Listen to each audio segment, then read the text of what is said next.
அது India America ரெண்டு நாட்டோட ஃபாரின் பாலிசி ஒரு பிரச்சனையா, ஃபாரின் பாலிசி தாண்டி ரெண்டு பேருமே ஒரு பிசினஸ் மேனா தான் இதை அணுகுறாங்கன்னு தோணுது.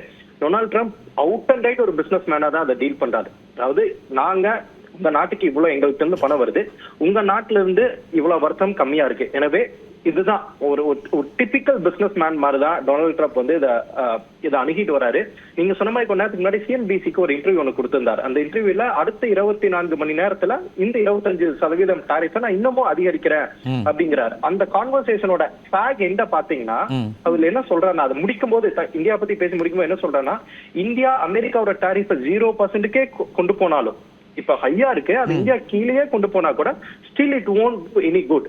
இதுவரைக்கும் நடந்ததுக்கும் பொறுப்பேற்கணும். ரெண்டாவது ரஷ்யாட்டு இருந்து ஆயில் வாங்குறாங்க, எனவே நான் வந்து இந்தியா 0வே கொண்டு போனாலும் நான் அதை ஏத்துக்க மாட்டேன் அப்படிங்கிறாரு. ஒரு கிளியர் புள்ளி மாதிரி தான் அவர் அதை அணுகிறாரு. ரஷ்யாவுக்கு ஆயில் வாங்குறத இதே அமெரிக்கா தான் இந்தியாவை ரஷ்யாட்டு இருந்து ஆயில் வாங்க சொன்னாங்க. ஏன் வாங்க சொன்னாங்கன்னா, ரஷ்யாட்டு இருந்து இந்தியா ஆயில் வாங்கினா இந்தியாவும் சைனா ரெண்டு பேருமே வந்து ஒரு லார்ஜஸ்ட் எக்கானமி, கன்சம்ஷன் ரொம்ப அதிகம். எனவே ரஷ்யாட்டு இருந்து வாங்கலைன்னா குளோபல் மார்க்கெட்ல ஆயிலோட பிரைசஸ் ரொம்ப அதிகமாயிரும்.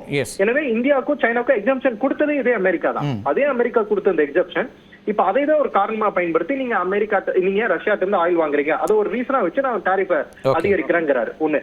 ரெண்டாவது, இதே ட்ரம்ப் பேசும்போது போன டைம் பேசும்போது என்ன சொல்லியிருந்தாங்கன்னா, ரஷ்யாட்டு இருந்து நம்ம க்ரூட் ஆயில சீப்பர் பிரைஸ்க்கு வாங்கி நம்ம ஓபன் மார்க்கெட்ல ப்ராஃபிட் விற்கிறோம் அப்படிங்கிறாங்க.